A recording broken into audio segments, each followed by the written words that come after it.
music, radio, podcasts. Hello, and welcome to Homeschool History. I'm Greg Jenner, the historian behind TV's Horrible Histories, and the host of the BBC podcast You're Dead to Me. I'm here to deliver a snappy history lesson to entertain and educate the whole family. Who says that homeschooling can't be fun? And today we are journeying back nearly 2,000 years to visit an ancient Roman town that was frozen in time by a volcanic eruption. Yes, we're off to Pompeii in Italy. Now, Pompeii was a pretty ordinary port town with lots of ships arriving all the time. It had lots of nice bits, but it wasn't particularly posh compared to Herculaneum, the much fancier seaside resort next door. Now, Pompeii hadn't started out as a Roman town. It was founded centuries before by a tribe called the Samnites, who spoke the Oscan language. In fact, archaeologists have found bits of Oscan graffiti scribbled on the ancient walls. So how did Pompeii become Roman?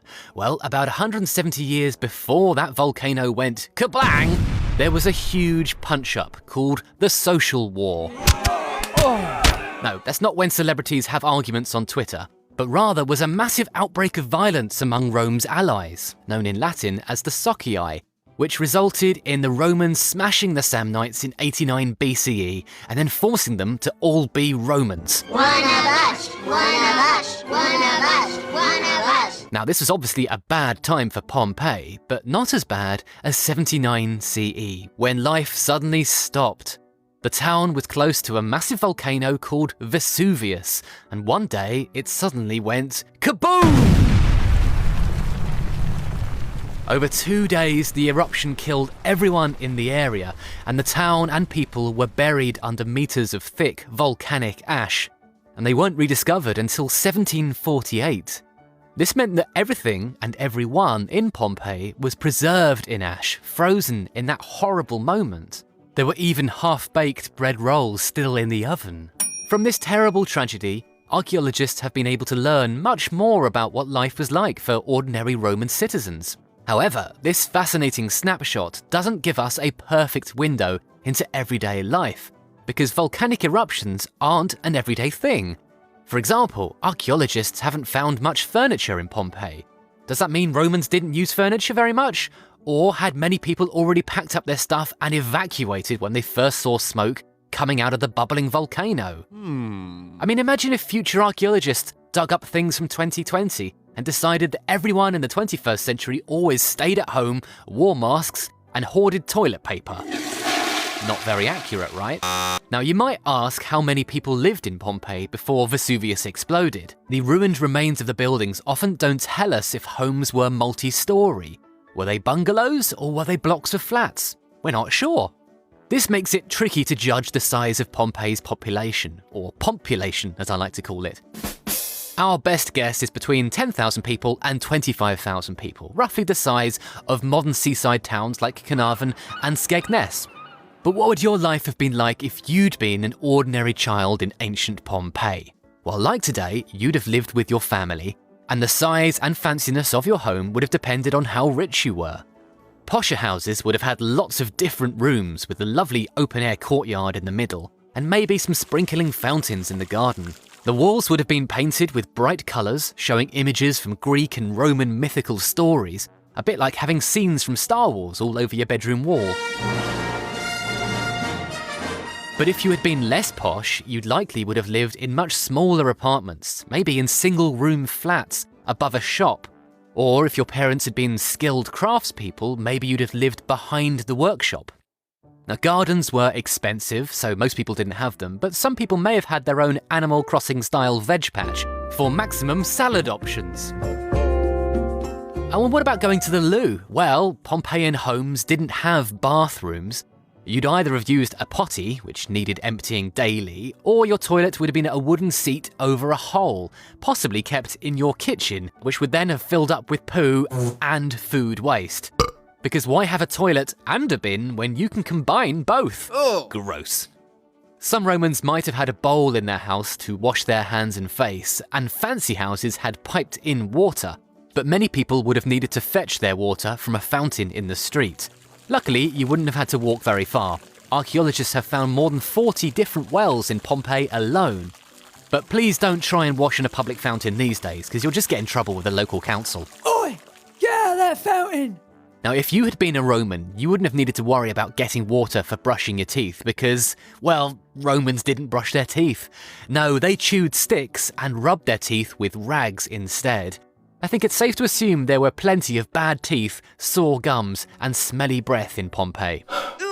For a proper wash, you'd probably have popped down to the public bathhouse, called the Thermae. These were big buildings where people bathed together in rooms of different temperatures.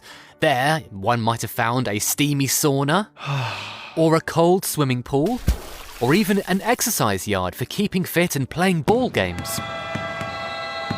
However, we don't actually know if children were allowed to use the public baths, or if it was just for the grown-ups. In fact, at the Sarno baths at Pompeii, archaeologists have found graffiti of stickmen scratched in at child height near the front doors. Now, was this done by bored children waiting for their parents to stop lounging around in the sauna? Mom! I'll be done in 5 minutes, okay? Maybe. Now, the bathhouse sounds like good, clean fun, right? Well, not quite. Unlike swimming pools today, Romans didn't use chemicals to kill the germs in the water. So if you had been allowed in as a child, you'd have been splashing around in other people's bacteria, dead skin, poo particles, and wee. Ugh. But let's get away from the gross stuff and get to tastier subjects. What might you have had for your tea? Well, home cooking might have been done over a small fire called a brazier. But it must have been pretty dangerous to keep a fire running indoors, and not very easy to use either. I'm not sure many Romans would have aced the signature dish round on the Great British Bake Off. Started making it, had a breakdown. Bon appetit. So unless you'd been mega rich and had a separate kitchen staffed by enslaved people, you'd probably have gone out to eat. Now, Pompeii had a booming cafe culture with lots of cheap takeaways and pubs. One pub was called the Elephant Bar, and the landlord's name meant Mr. Thirsty. Excellent branding. Another expert advertiser was Aulus Umbricius Scaurus, who was a businessman famed for making 4 different types of fish sauce. The most popular sauce was Pompeii's speciality dish, garum, made out of rotting fish guts. Fishy. Scaurus was very proud of his rotten fish sauce and stuck his name all over the place. Even his expensive mansion was decorated with mosaics celebrating his garum empire.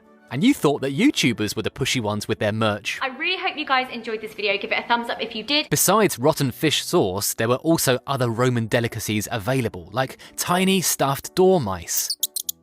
And lots of food was sweetened with honey, so there must have been beekeepers in Pompeii. But the truth is, most Romans munched foods that we commonly eat today. Lots of cheese and bread, fruit, veggies, egg, fish, and chicken. And how do we know this? Well, because archaeologists have rummaged through a toilet pit under Pompeii's neighbouring town, Herculaneum. Meaning we know what got digested and pooed out of the other end. One piece of graffiti in Herculaneum boasts, "I had a good poo here." Clearly, it wasn't just modern archaeologists who enjoyed their trip to the Roman toilet. This show's called Homeschool History, so let's talk about what school would have been like for you. Well, actually, you'd have only gone to school if you were posh. Oh, and only if you were a boy. Otherwise, you'd probably have worked alongside your parents. And as for the rich boys who did get an education, it still wasn't a great life. There were no schoolhouses, so you'd probably have been taught outside. Bit rubbish if it rained. Also, teachers could smack their students. Ow! And I mean really, really hit you. Ouch! You might be surprised to learn that your teacher might have been an enslaved person, perhaps from Greece. Another horrible reality of Roman life was that disease was very, very common. And without modern antibiotics and vaccines, sadly, half of children didn't survive to become grown-ups. But if you'd made it to the age of 10, then you would have had a decent chance of living a pretty long life. And if that wasn't bad enough, apart from a few simple toys here and there wasn't much for kids to play with back then. There were board games and there were dice, but we don't know if these were played with by children or if they were mostly for grown-ups. Can I play? No. Bit rude? You might have played with hoops, balls, yo-yos or skimming stones, but only once you'd finished being beaten by your teacher or working like a grown-up all day long. So there you have it. Pompeii is the story of ordinary Romans whose busy lives were suddenly cut short by a calamity. But they died the way they lived, surrounded by mosaics dedicated to rotten fish guts and graffiti dedicated to enjoying a poo. Lovely. We've come to the end of the episode, but we still have time for our quiz. We have 5 questions. Are you ready? Okay, here we go. Question 1. In which year was Pompeii destroyed by the eruption of Mount Vesuvius? Question 2. Pompeii was famous for making garum sauce, but what was it made of? Question 3. Where was children's graffiti found in Pompeii? Question 4. What did many people in Pompeii do for dinner? And question 5. How do archaeologists know what people in Herculaneum ate? Okay, let's do the answers. The answer to question 1, Pompeii was destroyed in 79 CE. The answer to question 2, Pompeii was famous for its rotten fish gut sauce, garum.